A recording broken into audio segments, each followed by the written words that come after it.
Acutis. ഈ കാലഘട്ടത്തിൽ നമ്മോടൊപ്പം ജീവിച്ച് സ്വർഗീയ വിശുദ്ധി സ്വന്തമാക്കിയ ഒരു പുണ്യാത്മാവ്. ദിവ്യകാരുണ്യത്തെ സ്വർഗീയ പാതയാക്കിയ ധന്യജീവിതം.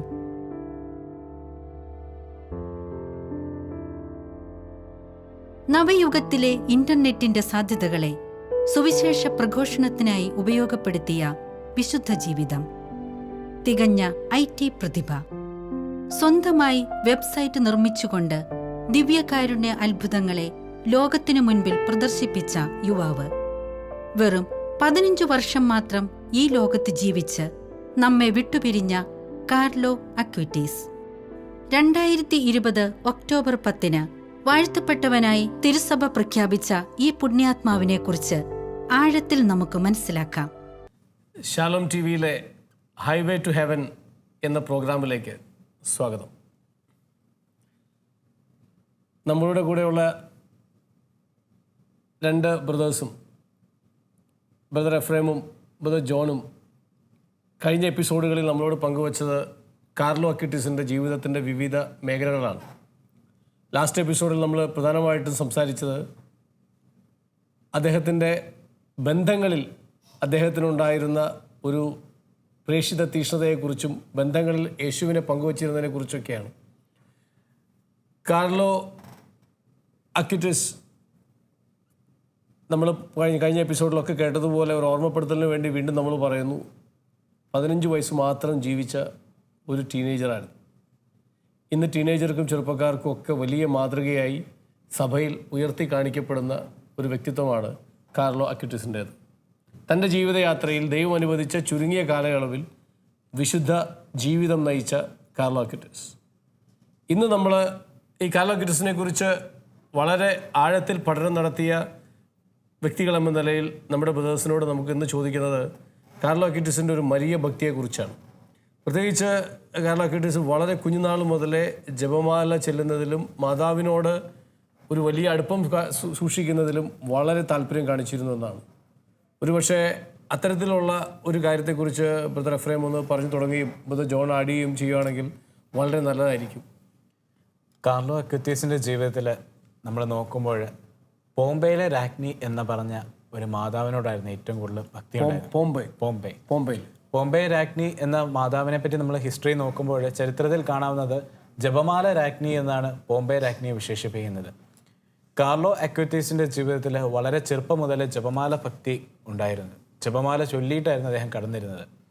ഉറങ്ങുന്നതിന് മുമ്പ് മുട്ടിന്മേൽ നിന്ന് പരിപൂർണമായിട്ട് പരിശുദ്ധ അമ്മയ്ക്ക് സമർപ്പിച്ചുകൊണ്ട് ജപമാല ചൊല്ലുന്നത് അവൻ്റെ പതിവ് ടൈം ടേബിളിലുള്ള ഒരു കാര്യമായിരുന്നു. കാർലോ അക്വിറ്റീസ് ജപമാല ഭക്തിയിൽ അടിയുറയ്ക്കാൻ ഒരു കാര്യമുണ്ടായിരുന്നു. പോംബെ രാജ്ഞിയുടെ തിരുനാളുകൾക്ക് അവർ ആ ദേവാലയം സന്ദർശിക്കുന്ന പതിവുണ്ടായിരുന്നു കാർലോ അക്വിറ്റീസിൻ്റെ ഫാമിലി. ഒരിക്കൽ കാർലോയുടെ അമ്മ ഇങ്ങനെ സംഭാഷണത്തിനിടയിൽ പറഞ്ഞതാണ്, മകന് ജപമാല ഭക്തി എങ്ങനെ ഉണ്ടായി എന്ന്. അത് ഒരിക്കൽ ഈ തിരുനാളിന് പോയ സമയത്ത് കാർലോയുടെ വല്യമ്മച്ചി പറഞ്ഞു, നമ്മുടെ കുടുംബത്തിലൊരു ആൻറ്റി മാനസാന്തരം ആവശ്യമുണ്ട്, അവൾ കുമ്പസാരിച്ചിട്ടില്ല, കുർബാനയിൽ പോകാറില്ല, വളരെ ലോകത്തിൻ്റെതായ രീതിയിൽ ജീവിക്കുന്നു. അപ്പോൾ കാർലോയ്ക്ക് ഇത് വളരെയധികം വിഷമം മനസ്സിലുണ്ടായി. വിഷമം തട്ടിയ കാർലോ പോംബെയിലെ രാജ്ഞിയായ മാതാവിനോട് മുട്ടിപ്പായിട്ട് പ്രാർത്ഥിച്ചു, എൻ്റെ ആൻറ്റിയെ സൗഖ്യപ്പെടുത്തണം, എൻ്റെ ആൻറ്റിയെ തിരികെ കൊണ്ടുവരണം എന്ന് കാർലോ മുട്ടിപ്പായിട്ട് പ്രാർത്ഥിക്കാൻ തുടങ്ങി. തത്ഫലമായി ഈ പ്രദക്ഷിണം പോകുന്ന വേളയിൽ കാർലോ അക്വിറ്റീസ് ദേവാലയത്തിൽ മുട്ടിന്മേൽ നിന്ന് ഈ സഹോദരിയുടെ മാനസാന്തരത്തിന് വേണ്ടി പ്രാർത്ഥിച്ചു. തത്ഫലം അത്ഭുതകരമായിട്ട് ഇവർ വീട്ടിൽ ചെല്ലുമ്പോഴറിയുന്നത് ഈ സ്ത്രീ ദേവാലയത്തിൽ പോയി കുമ്പസാരിച്ച് പരിശുദ്ധ കുർബാനയിൽ പങ്കെടുത്തു എന്നാണ്. ഈ കാര്യം കേട്ടപ്പോൾ കാർലോയുടെ അമ്മയ്ക്കും സഹോദരങ്ങൾക്കും ബന്ധുമിത്രാദികൾക്കും വളരെ അതിശയമായി. കാർലോയുടെ വല്യമ്മച്ചിയാണ് ഇത് സാക്ഷ്യം പറയുന്നത്. ഈ കാർലോ അവിടെ നിന്ന് മുട്ടിന്മേൽ നിന്ന് ജപമാല ചൊല്ലിയുകൊണ്ടാണ് ഇത് നടന്നതെന്ന്. കാർലോയ്ക്ക് ഇത് കൂടുതൽ ദൈവമാതാവിനോട് എടുക്കാനുള്ള പ്രചോദനമായിട്ട് കാരണമായി. പിന്നീട് നമ്മൾ നോക്കുമ്പോൾ ഫാത്തിമയിൽ പോകുന്ന കാര്യം ഞാൻ ഓൾറെഡി പറഞ്ഞിരുന്നു. ഫാത്തിമയിൽ പോകുമ്പോൾ പരിശുദ്ധ അമ്മയെപ്പറ്റി കൂടുതൽ അറിയുവാൻ അവൻ ആഗ്രഹിച്ചു. അവിടെ ജസീന്ത, ഫ്രാൻസിസ്കോ, ലൂസി അവരുടെ പോസ്റ്റുലേറ്റർ, നാമകരണ ചടങ്ങിൻ്റെ പോസ്റ്റുലേറ്ററുമായിട്ട് ബന്ധം സ്ഥാപിക്കുകയും അദ്ദേഹം വഴി അവിടെ പേഴ്സണലായിട്ടുള്ള എല്ലാ ഡീറ്റെയിൽസും കളക്ട് ചെയ്തു. അതായത് പ്രത്യേകിച്ച് പറയുമ്പം ലൂസി സിസ്റ്ററിൻ്റെ ഡയറിയുടെ ഒറിജിനൽ കോപ്പിയുടെ ഫോട്ടോസ്റ്റാറ്റുകൾ 4 വോളിയൂംസ് ഉണ്ട്. ആ 4 വോളിയൂംസിൻ്റെ ഫോട്ടോസ്റ്റാറ്റുകൾ കളക്ട് ചെയ്തുകൊണ്ട് വീട്ടിലേക്ക് പോയി. ഈ പോകുന്ന വഴിയിൽ കാറിലിരുന്ന് കാർലോ വായിച്ചിരുന്നത് ഈ ലൂസി സിസ്റ്ററിൻ്റെ അനുഭവങ്ങളാണ്. ഫാത്തിമ അനുഭവങ്ങളാണ് അവൻ വായിച്ചുകൊണ്ടിരുന്നത്. ഈ അനുഭവങ്ങൾ വായിക്കുമ്പോൾ അവന് വളരെയധികം ടച്ച് ചെയ്തൊരു കാര്യമാണ്, മാതാവ് പ്രത്യക്ഷപ്പെടുമ്പോൾ ലൂസിയും ജസീന്തയും കാണുന്നുണ്ട്, ഫ്രാൻസിസ്കോ കാണുന്നില്ല. അപ്പോൾ അവൻ അതിശയപ്പെട്ട് നിൽക്കുന്ന ആ ഒരു സന്ദർഭം നമ്മുടെ കാർലോയുടെ മനസ്സിൽ വന്നു. എന്തുകൊണ്ട് ഫ്രാൻസിസ്കോ അങ്ങനെ ആ ഒരു സാഹചര്യത്തിൽ കണ്ടില്ല? അപ്പോൾ അവന് ചോദ്യോത്തരമായിട്ട് ആ ഡയറിയിൽ അവൻ കാണുവാണ്, അവൻ ജപമാല ഇനിയും ചൊല്ലേണ്ടിയിരിക്കുന്നു. പരിശുദ്ധ അമ്മ അവനോട് പറയുന്നത്, ഫ്രാൻസിസ്കോയോട് പറയുന്നത്, നീ ജപമാല എടുത്ത് ചൊല്ലാൻ പറയുന്നുണ്ട്. അപ്പോഴാണ് അവന് മാതാവിന് ക്ലിയറായിട്ട് വിഷൻ കിട്ടുന്നത്. അപ്പോൾ ഈ ഡയറിയിൽ ഇത് വായിക്കാൻ ഇടയായി. കാർലോ പോകുന്ന വഴിയിൽ ഇതിനെപ്പറ്റി ധ്യാനിച്ചു. അപ്പം കാർലോ അമ്മയോട് ചോദിക്കുകയാണ്, അമ്മേ, ഞാനും ഇനി എത്ര ജപമാല ചൊല്ലിയാലും ഞാൻ സ്വർഗത്തിൽ പോകുന്നേ? അപ്പം കാർലോയുടെ അമ്മ പറയുന്നു, നീ എത്ര ചൊല്ലുന്നുണ്ട്? ദിവസം 1. അതൊന്നും പോരാ, നീ സ്വർഗത്തിൽ പോകണമെങ്കിൽ 1 10 ചൊല്ലേണ്ട. തമാശ രീതിയിൽ അവനെ കളിയാക്കുന്ന രീതിയിൽ പറഞ്ഞു. അന്ന് ആ തമാശ രീതി പറഞ്ഞതുപോലും അവൻ അനുസരണമായിട്ട് സ്വീകരിച്ചുകൊണ്ട് ദിവസവും 10ഓളം ജപമാലകൾ അവൻ ചൊല്ലുമായിരുന്നു പരിശുദ്ധ അമ്മയുടെ മഹത്വത്തിനായിട്ട്. അവന് സ്വർഗത്തിൽ പോകണമെന്ന് തീക്ഷ്ണമായ ആഗ്രഹം ഉണ്ടായി. അപ്പോൾ വീണ്ടും നമ്മൾ നോക്കുമ്പോൾ കോൺസക്രേഷൻ, നമ്മൾ ഈ 33 ദിവസത്തെ കോൺസക്രേഷനെ പറ്റി നമ്മളിപ്പോൾ അടുത്ത കാലങ്ങളിൽ നമ്മുടെ കേരള സഭയിൽ ഡാനിയലച്ചൻ്റെ പ്രസംഗങ്ങളിലൂടെയൊക്കെ ഒത്തിരി പേര് 33 ദിവസം മാതാവിനെ സമർപ്പിക്കാൻ വേണ്ടി മാറ്റിവെക്കുന്നുണ്ട്, മോൺഫോർട്ടിൻ്റെ ക്രൈറ്റീരിയ വെച്ച്. അപ്പോൾ ഇത് കാർലോയുടെ ജീവിതത്തിലുണ്ടായിരുന്നു. കാർലോയ്ക്ക് ഈ 33 ദിവസത്തെ കോൺസക്രേഷൻ നടത്തുവാൻ കാർലോയ്ക്ക് ഭയങ്കര ആഗ്രഹമായിരുന്നു. വർഷങ്ങളിലെ എല്ലാ ആദ്യ ശനിയാഴ്ചകളിലും പരിശുദ്ധ അമ്മയുടെ മഹത്വത്തിന് വേണ്ടി ഈ ചെറിയ ബാലൻ ഉപവസിച്ചിരുന്നു, മത്സ്യമാംസാങ്ങളെല്ലാം ഉപേക്ഷിച്ചിരുന്നു എന്ന് കാർലോയുടെ അമ്മ സാക്ഷ്യപ്പെടുത്തുന്നുണ്ട്. അത് ഇന്നും ഇവരുടെ കുടുംബത്തിൽ തുടർന്നു കൊണ്ടുപോകുന്നൊരു കാര്യമാണ്. മത്സ്യമാംസങ്ങളെല്ലാം ഉപേക്ഷിക്കും ഫസ്റ്റ് സാറ്റർഡേയ്സ്, ആദ്യ ശനിയാഴ്ചകളിൽ. എന്നിട്ട് ആ പ്രത്യേകം മാതാവിനോടുള്ള നൊവേനകളിലും പങ്കെടുക്കും. ഇത് കാർലോയാണ് ഈ വീട്ടിൽ ഇത് തുടങ്ങുന്നത്. അത് തുടങ്ങാൻ കാരണം ഫാത്തിമയിലുള്ള ഈ വിഷനെ പറ്റി ലൂസി സിസ്റ്ററിൻ്റെ ഡയറി വായിച്ചപ്പോൾ മുതലുണ്ടായൊരു അപ്പോൾ ഈ ഒരു കോൺസക്രേഷനിലേക്ക് മറ്റുള്ളവരെയും അടുപ്പിക്കാൻ വേണ്ടി കാർലോ ശ്രമിച്ചു. അതിന് ഏറ്റവും വലിയൊരു തെളിവാണ് കാർലോ മരിക്കുന്ന ആ വർഷം 2006 ജനുവരി 1 കാർലോയുടെ വീട്ടിൽ കസിൻസ് ന്യൂ ഇയർ ആഘോഷിക്കാൻ വന്നു. ന്യൂ ഇയർ ആഘോഷിക്കാൻ വന്ന സമയത്ത് കൂട്ടുകാരെ വിളിച്ചുകൊണ്ട്, കസിൻസിനെയും കൂട്ടുകാരും ഉണ്ട്, കസിൻസെയും കൂട്ടുകാരെയും കൂടെ വിളിച്ചുകൊണ്ട് അടുത്ത ദേവാലയത്തിൽ പോയിട്ട് പരിശുദ്ധ അമ്മയ്ക്ക് തന്നെ കോൺസെൻട്രേറ്റ് ചെയ്യാൻ വേണ്ടി ഓരോ വ്യക്തികളോടും പറയുന്നു. കസിൻസിനെ വിളിച്ചിട്ട് വരാൻ പറഞ്ഞ് അവർ പോകുന്ന സമയത്ത് ദേവാലയത്തിൽ ചെന്ന് മുട്ടിന്മേൽ നിന്ന് ഈ എല്ലാവരുടെയും കൈകൾ കൂട്ടിപ്പിടിച്ച്, ആ ചെറിയ ബാലൻ കൂട്ടിപ്പിടിച്ചുകൊണ്ട് പരിശുദ്ധ അമ്മയോട് ജപമാല ചൊല്ലിയെന്നാണ് അവിടെ നിന്നിരുന്നവർ സാക്ഷ്യം നൽകുന്നത്. അപ്പോൾ അതിൻ്റെ വെളിയിലൊരു പാവപ്പെട്ട മനുഷ്യനുണ്ടായിരുന്നു. പക്ഷേ അവൻ ഈ ജപമാലകളും മെഡൽസും ഇതെല്ലാം ഡിസ്ട്രിബ്യൂട്ട് ചെയ്യുന്നുണ്ടായിരുന്നു ഭക്തി പ്രചരണത്തിന് വേണ്ടി. അപ്പം കാർലോ ഇത് കളക്ട് ചെയ്തിട്ട് കാർലോ ഇപ്പോൾ എല്ലാവരുടെയും ടെൻഡൻസി ഒത്തിരി വേണം. നമുക്ക് കാണുന്നൊരു പ്രകൃതമാണ് യുവജനങ്ങൾക്കൊക്കെ, നമുക്കും പൊതുവേ ഉണ്ടാകുന്നൊരു പ്രകൃതമാണ്, എനിക്കും വേണം. ഇപ്പോൾ ഒരു പടം കിട്ടുവാണെങ്കിൽ 100 പടമായിരിക്കും നമ്മൾ എടുക്കാൻ നോക്കുന്നത്. ഇപ്പോഴത്തെ ഒരു ട്രെൻഡാണിത്.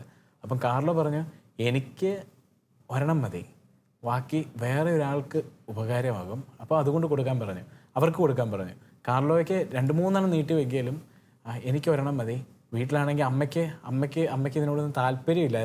ആ സമയത്ത് പ്രസൻറ്റ് ഇതൊന്നും വെക്കുന്നതിനോട് താല്പര്യമില്ല. അമ്മയ്ക്ക് പരിശുദ്ധ ഭക്തി. അപ്പം ഇത് അമ്മയ്ക്കൊന്നും വേണ്ട, എനിക്ക് ഒരെണ്ണം മതിയോ, എനിക്ക് ഒരെണ്ണം, ദാറ്റ് ഈസ് സഫീഷ്യൻറ്റ്. അതാണ് കാർലോ അന്നേരം പറഞ്ഞൊരു വാക്കുകൾ. അപ്പം കാർലോയ്ക്ക് ദിവ്യകാരുണ്യത്തോട് അടുക്കാൻ ഈ ജപമാല ഭക്തി തുണച്ചു എന്നാണ് കാർലോയുടെ അമ്മ പറയുന്നത്. നമുക്കറിയാം പ്രകാശത്തിൻ്റെ രഹസ്യം 2005 ജോൺ പോൾ II ഇത് ഇൻട്രൊഡ്യൂസ് ചെയ്യുന്നത്, ആഡ് ചെയ്യുന്നത്. അപ്പോൾ അതിനു മുമ്പ് നമ്മൾ പ്രകാശമില്ലായിരുന്നു, സന്തോഷം, ദുഃഖം, മഹിമയായിരുന്നു. ഈ കാർലോയെ സംബന്ധിച്ചിടത്തോളം ഇത് മെഡിറ്റേഷൻ രീതിയായിരുന്നു ധ്യാനിച്ചുകൊണ്ടിരുന്നത്. നമ്മളൊക്കെ ഇന്നൊക്കെ പ്രാർത്ഥനകൾ വളരെ ഒരു ലാഭേക്ഷത്തോടെ, ഒരു മനോഭാവത്തോടെ ചെയ്യാൻ ആഗ്രഹിക്കുന്നത്. നന്മ നിറഞ്ഞ മറിയമേ സുസ്തി, അത് പറയുമ്പം കാർലോ പറയുന്നത് ഒരു ആഗ്രഹം ഇതാണ്, അമ്മേ നമുക്ക് നിർത്തി ചൊല്ലണം. പരിശുദ്ധ അമ്മേനെ അന്ന് മാലാഖ 2000 വർഷങ്ങൾക്ക് മുമ്പ് എങ്ങനെ അഭിസംബോധന ചെയ്തോ ആ രീതിയിൽ നമ്മൾ പരിശുദ്ധ അമ്മേനെ അഭിസംബോധന ചെയ്യണം. അതാണ് നമ്മുടെ കുടുംബ പ്രാർത്ഥനയിൽ ഉണ്ടായിരിക്കേണ്ടതെന്ന് കാർലോയുടെ അമ്മയോട് വാശി പിടിക്കുമായിരുന്നു. ഈ കാർലോയുടെ അമ്മയൊക്കെ ജോലി തിരക്കുകൊണ്ട് പെട്ടെന്ന് എങ്ങനെയും ചൊല്ലി തീർക്കാനേ ഉള്ള ആഗ്രഹം. പക്ഷെ കാർലോ നിർത്തി ചൊല്ലാൻ പറയും. നിർത്തി ഓരോ പ്രാർത്ഥനയിലെ അർത്ഥം മനസ്സിലാക്കി ഗബ്രിയേൽ ദൂതൻ പരിശുദ്ധ അമ്മേനെ എങ്ങനെ അഭിസംബോധന ചെയ്തോ ആ അഭിസംബോധന വേണം പരിശുദ്ധ അമ്മയുടെ ചെവികളിൽ കേൾക്കാൻ എന്ന് അവന് വാശിയായിരുന്നു. Thank you brother Ephrem. Brother John ഇതിനോട് ചേർത്ത് പറയാനുള്ള കാര്യങ്ങളൊന്ന് പറയാം. കാർലോയുടെ ജീവിതത്തിൽ മാതാവിനോടുള്ള ഭക്തി നാം വീണ്ടും കാണുന്നത് കാർലോയുടെ ലൂർദിലേക്കുള്ള യാത്രയിലാണ്. 12 വയസ്സാകുന്നതിന് മുമ്പാണ് കാർലോ ഏതാണ്ട് ഒരു 3 മാസം മുമ്പ്, 12 വയസ്സാകാൻ ഒരു 3 മാസം മുമ്പുള്ളപ്പോഴാണ് കാർലോ ലൂർദിൽ മാതാവ് പ്രത്യക്ഷപ്പെട്ട സ്ഥലം സന്ദർശിക്കുന്നത്. 1858 ഫെബ്രുവരി മാസം 11-ാം തീയതി തൊട്ട് ജൂലൈ 16-ാം തീയതി വരെയാണ് ബെർണദീത്തയ്ക്ക് പരിശുദ്ധ അമ്മ പ്രത്യക്ഷപ്പെട്ടത്. പല കാര്യങ്ങളും ബെർണദീത്തയിലൂടെ പരിശുദ്ധ അമ്മ നമ്മളോട് സംസാരിച്ചിട്ടുണ്ട്. അതിലെ ഏറ്റവും പ്രധാനപ്പെട്ട കാര്യം എന്ന് പറയുന്നത് ലോക മാനസാന്തരത്തിന് വേണ്ടി പ്രാർത്ഥിക്കൂ എന്നാണ്. പരിശുദ്ധ അമ്മയുടെ ഈ ആഹ്വാനം ഏറ്റവും കൂടുതലായി ഹൃദയത്തിൽ സൂക്ഷിച്ച വ്യക്തിയാണ് കാർലോ. കാരണം കാർലോയുടെ ജീവിതത്തിൽ നമുക്ക് കാണാം, ലോകത്തിൻ്റെ സമാധാനത്തിന് വേണ്ടിയും മാനസാന്തരത്തിന് വേണ്ടിയും മുട്ടിന്മേൽ നിന്ന് കൊന്ത ചെല്ലുന്ന കാർലോയെ ഇപ്പോൾ എഫ്രൈം ബ്രദർ പരിചയപ്പെടുത്തി. ഇതുതന്നെയായിരുന്നു കാർലോ തൻ്റെ ജീവിതത്തിൽ മുഴുവൻ നമുക്ക് പഠിപ്പിച്ചു തരുന്ന മാർഗവും. അതോടൊപ്പം തന്നെ ബെർണദീത്തയ്ക്ക് പരിശുദ്ധ കന്യകാമറിയം പ്രത്യക്ഷപ്പെട്ടപ്പോൾ എങ്ങനെയാണ് ജപമാല ഭക്തിയിലൂടെ നമ്മളെല്ലാവരും വളരേണ്ടതെന്ന് കാർലോ അടുത്തറിയാനൊക്കെ ഇടയായി. അതോടൊപ്പം തന്നെ ലൂർദിൽ പരിശുദ്ധ കന്യകാമറിയം പ്രത്യക്ഷപ്പെട്ട സ്ഥലത്ത് ഒരു അത്ഭുത നീരുറവയുണ്ട്. ഇവർ 12 വയസ്സാകുന്നതിൻ്റെ മുമ്പ് കാർലോയും കാർലോയുടെ ഫാമിലിയും വീട്ടുകാരെല്ലാവരും വല്യമ്മയൊക്കെ സഹിതം അവിടെ പോയപ്പോൾ ഇവിടെ ആ നീരുറവ കണ്ടപ്പോൾ സാധാരണ ആൾക്കാരെല്ലാം അവിടെ സന്ദർശിക്കാൻ വരുന്നവരൊക്കെ അവിടുന്ന് ഒരു കുറച്ച് വെള്ളം ശേഖരിക്കാറുണ്ടായിരുന്നു. അപ്പോൾ കാർലോയ്ക്കും ഇത് കണ്ടപ്പോൾ വളരെയധികം ഇഷ്ടപ്പെട്ടു. കാരണം രോഗികൾക്കൊക്കെ ഈ വെള്ളം കൊടുക്കുകയാണെങ്കിൽ അവർക്കൊക്കെ രോഗസൗഖ്യം ഉണ്ടാകുമെന്നൊക്കെ അവരൊക്കെ പറഞ്ഞു. ഇങ്ങനെ അവിടെയുള്ള ആൾക്കാരൊക്കെ പറഞ്ഞു ഇവിടെ വന്ന് ഈ വെള്ളം ശേഖരിച്ച് അവർ രോഗികളായിട്ടുള്ള ആരെങ്കിലുമൊക്കെ കുടിക്കുകയാണെങ്കിൽ അവരുടെ രോഗമൊക്കെ മാറുമെന്ന് പറഞ്ഞു. അപ്പോൾ കാർലോ എന്നാ ചെയ്തെന്ന് വെച്ചാൽ, കാർലോ തൻ്റെ വണ്ടിയിലുണ്ടായിരുന്ന ഒരു 10 ലിറ്ററിൻ്റെ ഒരു 10 കുപ്പി എടുത്തുകൊണ്ട് വന്ന് അതിനകത്ത് മൊത്തം നിറച്ചു. സാധാരണ ആരും അങ്ങനെ ചെയ്യാറില്ല. സാധാരണ ചെറിയ കുപ്പിക്കകത്ത് സാധാരണ കുറച്ച് എടുത്തുകൊണ്ട് പോകാറുള്ളൂ. പക്ഷേ കാർലോ വണ്ടിക്കകത്ത് ഈ മൊത്തം ഇങ്ങനെ കുത്തി നിറച്ചു. ലാസ്റ്റ് ഇവന് കാർലോയ്ക്ക് പോലും അതിനകത്ത് കയറാൻ പറ്റാത്ത അവസ്ഥയായി. ഇതിനെ കയറ്റി. അപ്പോൾ കാർലോയുടെ പപ്പ ആൻഡ്രിയാക്കുത്തിസ് കാർലോയുടെ തമാശ രീതി പറഞ്ഞു, നിന്നെയും നിൻ്റെ പട്ടീനെയും ഈ കുപ്പിയെല്ലാം ഞാൻ പുറത്തേക്ക് അടിക്കുന്നു പറഞ്ഞു. അങ്ങനെ മാതാവിനോടുള്ള ഒരു അമിതമായ താല്പര്യം നമ്മുടെ കാർലോയുടെ ജീവിതത്തിൽ നമുക്ക് കാണാം. ചെറിയ കാര്യങ്ങൾ പോലും വലിയ വിശ്വാസമാണ് കാർലോയ്ക്കുണ്ടായിരുന്നത്. ഇപ്പോഴത്തെ കാലഘട്ടത്തിൽ, അതായത് നമ്മളൊക്കെ ജീവിക്കുന്ന കാലഘട്ടത്തിൽ ചെറിയ വിശ്വാസം എന്ന് പറയുന്നത് പ്രത്യേകിച്ച് സംസാരത്തിൽ മാത്രമായിട്ട് ഒതുക്കപ്പെട്ടു പോവുക. എനിക്ക് വിശ്വാസം ഉണ്ടോയെന്ന് ചോദിച്ചാൽ വിശ്വാസമുണ്ട്, എല്ലാവരും അങ്ങനെയല്ലേ പറയുന്നത്. അപ്പോൾ കാർലോയുടെ ജീവിതത്തിൽ പ്രവൃത്തിയിലും ഈ വിശ്വാസം കൊണ്ടുവരാൻ കാർലോയ്ക്ക് സാധിച്ചു. കാരണം ചെറിയൊരു കാര്യമാണ്, ചെറിയൊരു വെള്ളം, നമ്മളിപ്പം വെഞ്ചരിച്ച വെള്ളം കുടിക്കുകയാണെങ്കിൽ നല്ലതെന്നൊക്കെ പറയാം, നെറ്റി തേക്കാറുണ്ട് നമ്മളൊക്കെ പള്ളിയിൽ നിന്ന് ഇറങ്ങുമ്പോഴൊക്കെ. അങ്ങനെ ചെറിയ കാര്യങ്ങളുള്ള വിശ്വാസമാണ് കാർലോയെ വലിയ വിശുദ്ധനാക്കി മാറ്റിയത്. നമ്മൾ വളരെ വ്യക്തമായി നമുക്ക് മനസ്സിലാവുന്നത് ബ്രദർ എഫ്രൈമിൻ്റെയും ബ്രദർ ജോണിൻ്റെയും ഷെയറിങ്ങിൽ മാതാവിനോട് കാർലോയ്ക്കുണ്ടായിരുന്ന വലിയ അടുപ്പവും ആ ഒരു മാതാവിൻ്റെ മധ്യസ്ഥത്തിലുള്ള ഒരു ഉറപ്പുമായിരുന്നു നമുക്ക് മനസ്സിലാവുന്നത്. ഇവിടെ തീർച്ചയായിട്ടും നമുക്ക് മനസ്സിലാവുന്നത്, ഇപ്പോൾ ലൂർദിലെ വെള്ളത്തിൻ്റെ കാര്യം പറയുമ്പോൾ നമുക്കറിയാം, ആ വെള്ളമല്ലല്ലോ, മാതാവിൻ്റെ മധ്യസ്ഥത്തിൽ, മാതാവിൻ്റെ ആ ഒരു സാന്നിധ്യം കൊണ്ട് യേശുവിൻ്റെ അടുത്തുള്ള ആ ഒരു മധ്യസ്ഥത്തിൻ്റെ ബലത്തെക്കുറിച്ച് ബോധമുള്ളത് കൊണ്ടാണ്. അതൊരു സിംബോളിക് ഒരു അടയാളം മാത്രമാണ് അല്ലേ, വെള്ളമെന്ന് പറയുന്നത് അതിൻ്റെ ഒരു സിംബോളിക് റെപ്രസെൻറ്റേഷൻ മാത്രമാണ്. പക്ഷെ വിശ്വാസമാണ് അതിനകത്ത് കാതലായ കാര്യം. അത് അതുപോലെ ഉള്ളത് കൊണ്ടാണ് ഇത് മറ്റുള്ളവരിലേക്ക് വിശ്വാസം എത്തിക്കാനുള്ളൊരു ഉപാധി കൂടിയായിട്ടാണ് ആ വെള്ളം കൊണ്ടുപോയതൊക്കെ ആവാൻ സാധ്യതയുള്ളൂ തീർച്ചയായിട്ടും കാർലോ. അതുപോലെ മുൻപ് നമ്മൾ ഈ പ്രാർത്ഥനകൾ എന്തുമാത്രം വിശ്വാസത്തിൽ, ഇപ്പോൾ വെള്ളം ചുമ്മാ എടുത്ത് തേക്കുന്നതോ അല്ലെങ്കിൽ വെറുതെ നമ്മൾ ജപമാല ചൊല്ലി തീർക്കുന്നോ ഒന്നും അല്ലല്ലോ. മുൻപ് ആദ്യം ബ്രദർ എഫ്രൈം പറഞ്ഞതുപോലെ ആ പ്രാർത്ഥന വിശ്വാസത്തിൽ ഉൾക്കൊണ്ടുകൊണ്ട് ജപമാല അർപ്പിക്കുന്നതും പ്രാർത്ഥിക്കുന്നതുമാണ് അതിനകത്ത് നിങ്ങൾ പങ്കുവച്ചപ്പോൾ ഞാൻ ശ്രദ്ധിച്ച ഒരു കാര്യം. ഒരുപക്ഷെ നമ്മുടെയൊക്കെ ഞാൻ എൻ്റെ ഉൾപ്പെടെ വീട്ടിലെ കാര്യം മനസ്സിലോർത്തുകൊണ്ടാണ്, ചിലപ്പോൾ നമുക്ക് ക്ഷീണമാണെങ്കിലൊക്കെ എങ്ങനെയെങ്കിലും ആ ജപമാല സന്ധ്യാപ്രാർത്ഥന ചൊല്ലി തീർക്കുക എന്നുള്ളതാണ് പലപ്പോഴും നമ്മുടെ ഒരു ധൃതി. അവിടെ അതിനപ്പുറത്ത് നിർത്തി മുമ്പ് ഉപയോഗിച്ച ആ ഒരു വാക്കാണ് എനിക്ക് ഏറ്റവും ഇഷ്ടപ്പെട്ടത്. കാർലോ പറഞ്ഞു എന്ന് കാർലോയുടെ അമ്മ പറഞ്ഞ് നിങ്ങൾ കേട്ട വാക്ക്, അതായത് മാലാഖ എങ്ങനെയാണോ പരിശുദ്ധ അമ്മയെ അഭിസംബോധന ചെയ്ത് പറഞ്ഞത് അതുപോലെ തന്നെ നമ്മൾ നിർത്തി നമ്മളിത് ചെല്ലണം, പ്രാർത്ഥിക്കണം എന്ന് പറയുന്നത് മനോഹരമായ കാര്യം. ഇവിടെ ഒരുപക്ഷെ നമ്മൾ കഴിഞ്ഞൊരു എപ്പിസോഡിൽ പരാമർശിച്ച ഒരു കാര്യമുണ്ട്. അതിനെക്കുറിച്ച് കൂടെ ഒന്ന് നിങ്ങൾ വീണ്ടും ഒന്ന് ഉറപ്പിച്ച് പറയുന്നത് നല്ലതാണെന്ന് എനിക്ക് തോന്നുന്നു. കാരണം ലുക്കീമിയ വന്ന് അങ്ങനൊരു അസുഖം വന്ന് അവസരത്തിലാണ് കാർലോയെ ആഗ്രഹ പൂർത്തീകരണം എന്ന നിലയിൽ ഫാത്തിമയിൽ കൊണ്ടുപോകുന്നത്. നിങ്ങൾ പറഞ്ഞതനുസരിച്ച് ഫാത്തിമയിൽ വെച്ചിട്ടാണ് ഈ വേദനയും ഈ അസുഖത്തിൻ്റെതായ എല്ലാ ത്യാഗങ്ങളും സഭയ്ക്കും ബെനഡിക്റ്റ് 16 മാർപ്പാപ്പയ്ക്കും വേണ്ടി ഒരു പ്രാർത്ഥനാ നിയോഗമായി കർത്താവിന് സമർപ്പിക്കാൻ കാർലോ തീരുമാനിക്കുന്നത്. വലിയൊരു പ്രധാനപ്പെട്ട കാര്യമാണല്ലോ. സഭയോട് ചേർത്ത് മാതൃഭക്തി, അത് സഭയെ ചേർത്ത് നിർത്തുന്നൊരു കാര്യമായി ഇവിടെ കാർലോ ഭംഗിയായിട്ട് പറയുകയാണ്. തീർച്ചയായിട്ടും ഞാൻ കഴിഞ്ഞ എപ്പിസോഡിൽ പറഞ്ഞ പോലെ ഫാത്തിമയിൽ പോകുന്നത് ഇദ്ദേഹം ബെഡ് റിഡനായി ആ ഹോസ്പിറ്റലിൽ അഡ്മിറ്റ് ആകുന്നതിന് 4 മാസം മുമ്പാണ്. അത് അദ്ദേഹത്തിൻ്റെ മാതാപിതാക്കൾക്ക് ഭയങ്കര ആഗ്രഹമായിരുന്നു. ഇദ്ദേഹം പറയുമായിരുന്നു, എനിക്ക് ഫാത്തിമയിൽ പോകണം, കാരണം വായിച്ചറിവുകളൊക്കെ ഉള്ളതുകൊണ്ട് ഫാത്തിമയിൽ പോകണമെന്ന് കൂടെ നിർബന്ധിക്കുമായിരുന്നു. അപ്പോഴും മകൻ മരണത്തിലേക്ക് അടുക്കുന്നുവെന്ന് തിരിച്ചറിഞ്ഞ മാതാപിതാക്കൾക്ക് അതൊരു ഹൃദയവേദന ഉണ്ടാക്കുമോ എന്ന് അവർ ആലോചിച്ചു.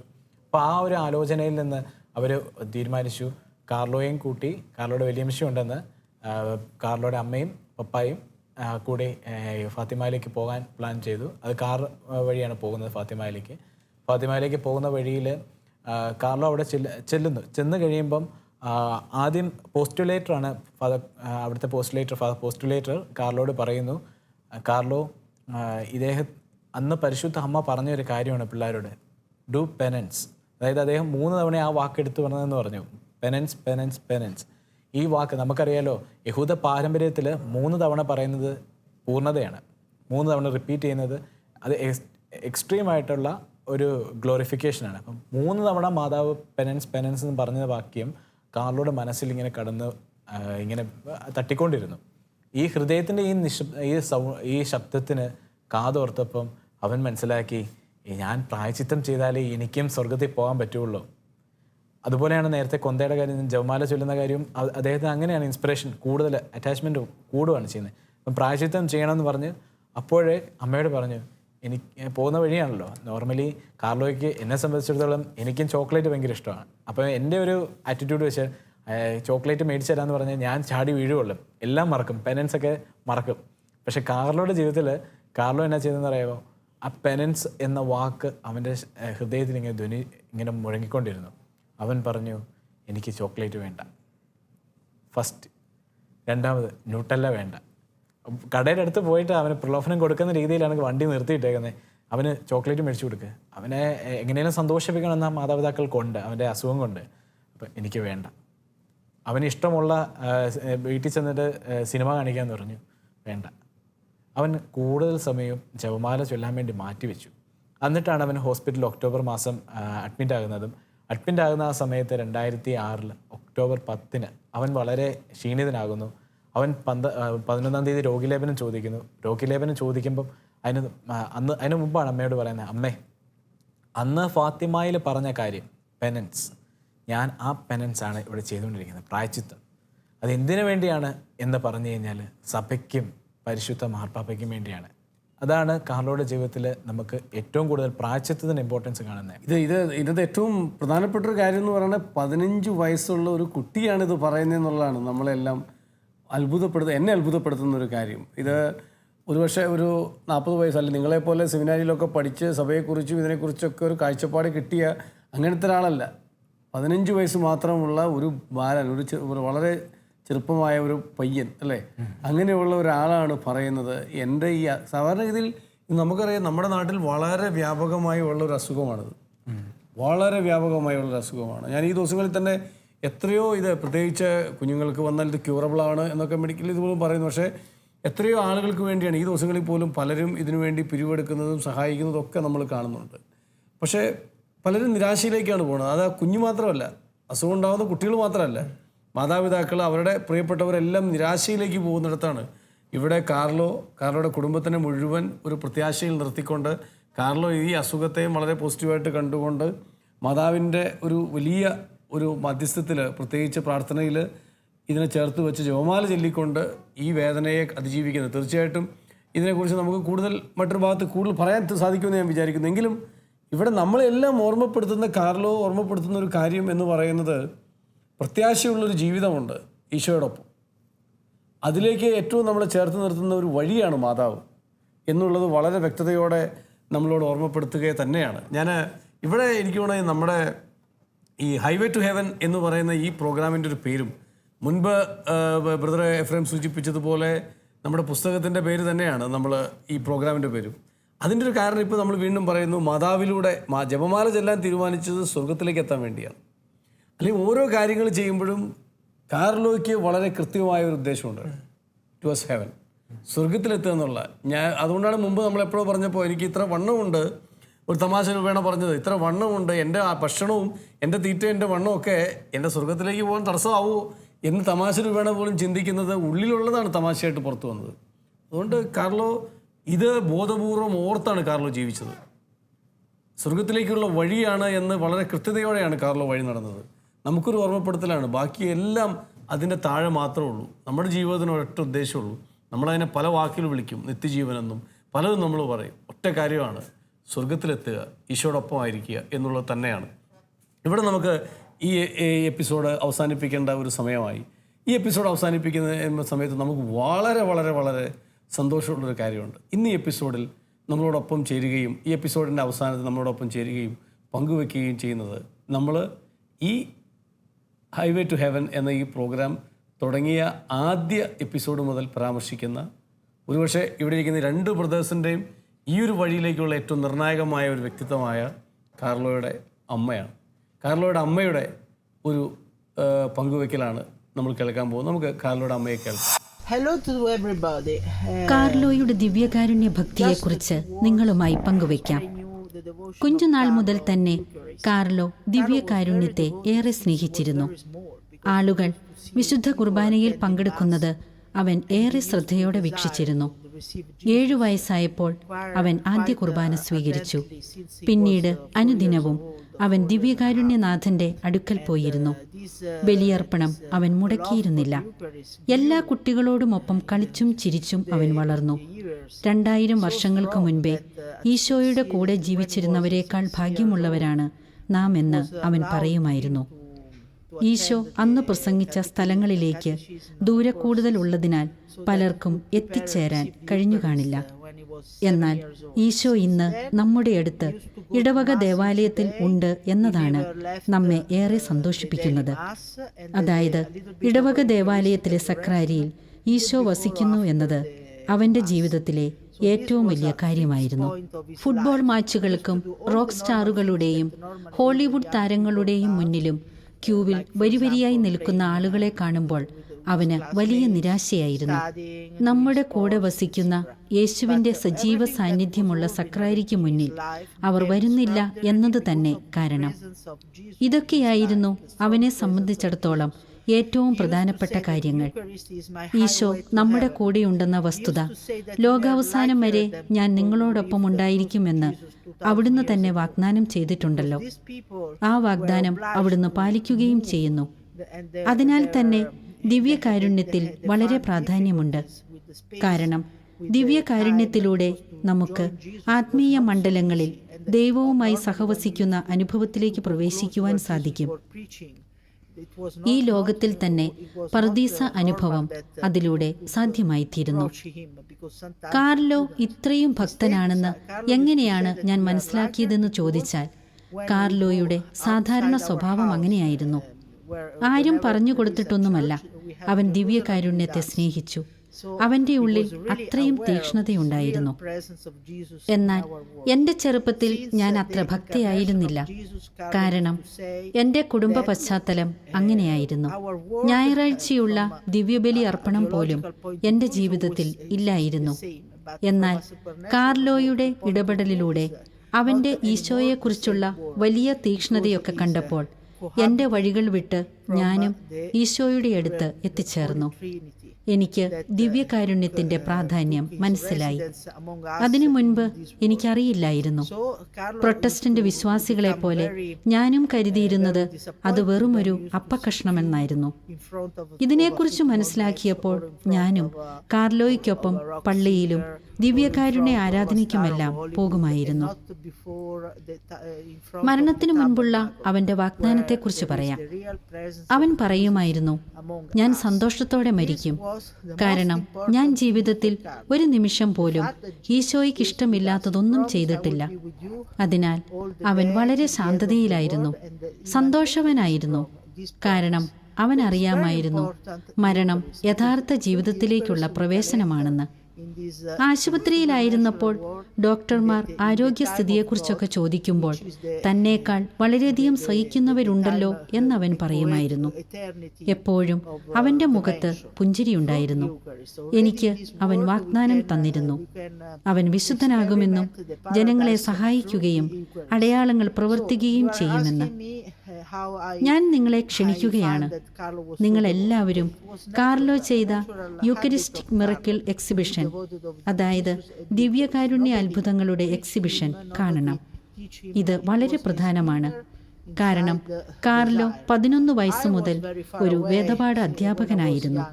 ഞാൻ എല്ലാവരോടും പറയുകയാണ്, സാധിക്കുമെങ്കിൽ എല്ലാ ദിവസവും കുർബാനയിൽ പങ്കെടുക്കുക. എല്ലാ ദിവസവും ദിവ്യകാരുണ്യ ആരാധനയും ജപമാലയും മുടക്കാതിരിക്കുക. ഈശോയായിരിക്കണം ജീവിതത്തിന്റെ കേന്ദ്രസ്ഥാനം. കാരണം കാർലോ ചെയ്തതുപോലെ ഈശോയെ കേന്ദ്രീകരിച്ച് ജീവിക്കുമ്പോൾ നമുക്കും സന്തോഷവാന്മാരായിരിക്കാൻ സാധിക്കും. എൻ്റെ പ്രാർത്ഥനകളും നിങ്ങൾക്ക് വാഗ്ദാനം ചെയ്യുന്നു. ദൈവം അനുഗ്രഹിക്കട്ടെ. നമ്മൾ ഈ കഴിഞ്ഞ എല്ലാ എപ്പിസോഡിലും ബ്രദർ എഫ്രേമും ബ്രദർ ജോണും ആവർത്തിച്ച് പറഞ്ഞുകൊണ്ടിരുന്നതാണ് ഈ അമ്മച്ചിയെക്കുറിച്ച്. ആ അമ്മയെക്കുറിച്ച് ഇവർ പറഞ്ഞതെല്ലാം എത്രയോ അർത്ഥപൂർണമാണെന്നും അതിൽ 100% അപ്പുറത്തും നമുക്ക് വിശ്വസിക്കാമെന്ന് വീണ്ടും നമ്മളെ ഒരിക്കൽ കൂടി ഉറപ്പിക്കുന്നത് പോലെയാണ് അമ്മച്ചി ഇപ്പോൾ പങ്കുവച്ച കാര്യങ്ങൾ. നമുക്കും ഈ അമ്മയുടെ ആ ഒരു വാക്കുകളെ ധ്യാനിച്ചുകൊണ്ട് യേശുവിലേക്ക് നോക്കി നമുക്കും നടക്കാം. തീർച്ചയായിട്ടും ഈ എപ്പിസോഡ് ഇവിടെ അവസാനിപ്പിക്കണം. ബ്രദർ എഫ്രേമിൻ്റെയും ബ്രദർ ജോണിൻ്റെയും ഒക്കെ ഷെയറിങ്ങിന് നന്ദി. അടുത്തൊരു എപ്പിസോഡിൽ വീണ്ടും നമുക്ക് കാണാം, നമ്മളുടെ ഈ ഹൈവേ ടു ഹെവൻ എന്ന പ്രോഗ്രാമുമായി.